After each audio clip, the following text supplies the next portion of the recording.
Assalamu alaikum warahmatullahi wabarakatuh. Myself, Muhammad Ilyas Ahmed, Director, vision public school बसवा कल्याण। Vision day 3 एक annual function इब्तिदाई उरूज के तौर पे conduct किया सभा भवन बसवा कल्याण में, जिसमें बहुत सारे हम प्रोग्राम और परफॉर्मेंसेस हमने बच्चों के थ्रू पेश किए, और जो प्रोग्राम्स वगैरह थे वो बहुत ही एक मैसेज डिलीवर करने वाले सबक आमोज प्रोग्राम्स थे, जैसे वालिद मोहतरम, माँ बाप के ऊपर, और एक डिबेट के भी जो है प्रोग्राम हमने कंडक्ट किए, और बहुत सारे परफॉर्मेंसेस जैसे रहमतुल आलमीन, माँ बाप बड़े अनमोल, और दीगर जो भी प्रोग्राम्स थे हमने कंडक्ट किए। और हमारा फंक्शन और प्रोग्राम जो है बड़ा ही कामयाब रहा। और इस प्रोग्राम में चीफ गेस्ट्स के तौर पर Shri Narasimha Reddy Gadlegaon, state secretary lecturer union Bangalore, और जनाब नासिर पटेल, सीआरसी बसवा कल्याण ईस्ट, और श्री गिरिधर धनुरे, सीआरसी बसवा कल्याण वेस्ट, और doctor Anwar MBBS MD orthopaedic surgeon, care hospital Basava Kalyan, MD Mohiuddin, court officer Basava Kalyan, Mastan sir ex CRP, मौलाना Usman Abbasi Sahab, administrator Shaheen institution Basava Kalyan, MD Khalil Gobre, secretary noble public school, मौलाना फरखुंदा अली, इमाम जामे मस्जिद, और तुफैल रज़ा साहब, इमाम अरफात कॉलोनी, और दीगर बहुत सारे स्कूल्स के और हमारे गेस्ट मौजूद रहे। अल्हम्दुलिल्लाह हमारा प्रोग्राम बड़ा ही कामयाब रहा, और मैं शुक्रिया अदा करता हूँ तमाम हमारे पेरेंट्स का, स्टाफ, स्टूडेंट्स का, जिन्होंने इस प्रोग्राम को सक्सेसफुल बनाने में हमारी मदद की, और जो भी दीगर हजरात इस प्रोग्राम में मौजूद थे, मैं तमाम उनका शुक्रिया अदा करता हूँ। जज़ाकल्लाह खैर। बच्चों को तैयार किया गया है और अच्छा परफॉर्मेंस बच्चों ने किया है, और इसके पीछे बड़ी मेहनत है, और इससे अंदाज़ा भी हो रहा है। अब रह गया कि तालीम आजकल जो है अल्हम्दुलिल्लाह सबके दिलो दिमाग में सवार है, और अल्लाह से आइंदा के लिए भी दुआ है कि हर शख्स अपने बच्चों को तालीम की तरफ जो है ज़्यादा से ज़्यादा तवज्जो दें। अल्हम्दुलिल्लाह बहुत सारे स्कूल्स हैं जो बेहतर परफॉर्मेंस कर रहे हैं, अच्छा काम कर रहे हैं, कॉलेजेस भी हैं अच्छा काम कर रहे हैं।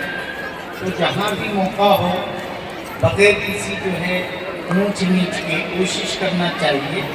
जहाँ सहूलत है वहाँ पर बच्चों को आप दाखिला दिलवाएं, और अगर अच्छा एजुकेशन करवाना चाह रहे हैं तो आपके लिए थोड़ी सी जो है मेहनत करनी पड़ेगी कि कहाँ पर बच्चों का बेहतरीन परफॉर्मेंस है, उनका इंतखाब का बेहतरीन प्रोग्राम रहा।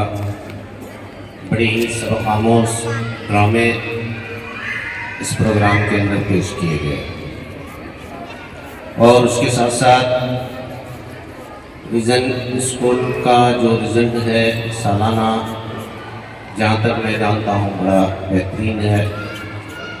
बेहतरीन कारकर्दगी स्कूल की है, और आज का प्रोग्राम भी बड़ा बेहतरीन जो है रहा।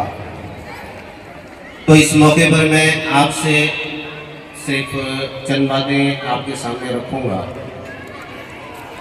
कि दोस्तों देखिए, बच्चे की पहली दरसगाह, पहला मदरसा, पहला स्कूल जो होता है वो माँ की गोद होती है, उसका घर होता है।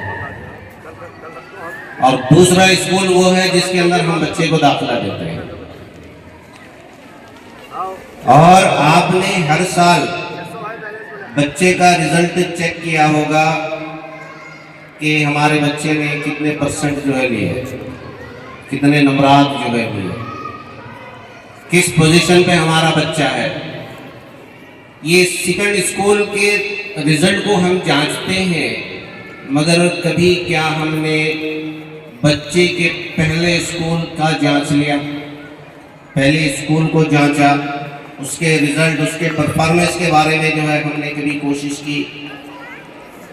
देखिए, वालिदैन का रोल बच्चे की जिंदगी के अंदर बहुत अहमियत का हामिल है। बच्चे दुनिया के सबसे बड़े नक्काल होते हैं, और सबसे पहली नकल वो अपने वालिदैन की मारते हैं। तो दोस्तों, अपने घर के अंदर ऐसा परफॉर्मेंस दीजिए कि आपका बच्चा आपके घर के अंदर जो चीज सीखे वो बेहतरीन चीज जो है सीखे। मैं इस मौके पर आपको एक छोटी सी कहानी सुना के अपनी जगह लेता हूं कि किसी ज़माने के अंदर एक बहुत बड़ा डाकू था और पुलिस ने उसको गिरफ्तार किया और जब उसको सज़ा सुनाई जज ने फांसी की, तो फांसी के तख्ते पर उसको पूछा गया कि भाई तेरी आखिरी ख्वाहिश क्या है। तो उसने जो है कहा कि मेरी आखिरी ख्वाहिश ये है कि मैं अपनी माँ से एक प्राइवेट बात करना चाहता हूँ। तो उसकी इस ख्वाहिश को मंजूर किया गया और उसकी माँ को बुलाया गया। जब वो आई मिलने के लिए तो उस डाकू ने कहा कि माँ तेरा कान मेरे मुंह के करीब ला के मैं एक बात तुझे कह दूं। माँ ने सोचा कि बड़ा डाकू था, कहीं कोई खजाने की खबर होगी। उसने कान करीब किया तो उस डाकू ने अपने दांतों से अपनी माँ का कान इस जोर से कतर लिया कि उसका कान ही उखड़ गया। लोगों ने उसके ऊपर लानतान की, गाली गलौज की कि सारी जिंदगी लोगों का खून बहाता रहा। फांसी के तख्ते पर भी उसने अपनी माँ का खून बहाया। तो उसने जो है कहा कि लोगों मुझ पर लानतान मत करो, इसलिए कि आज मैं फांसी के तख्ते पर खड़ा हूं तो इसकी जिम्मेदार मेरी माँ है। लोगों ने पूछा क्यों? उसने जो है कहा कि मैं एक छोटा बच्चा था, शऊर नहीं था, अच्छे और बुरे की तमीज नहीं थी, तो मैंने पड़ोस के घर से एक मुर्गी का अंडा चुराया, घर लाया, माँ को दिया। माँ ने मुझे नहीं बताया कि चोरी करना बुरी चीज है, उसने अंडे को पका के खिलाया।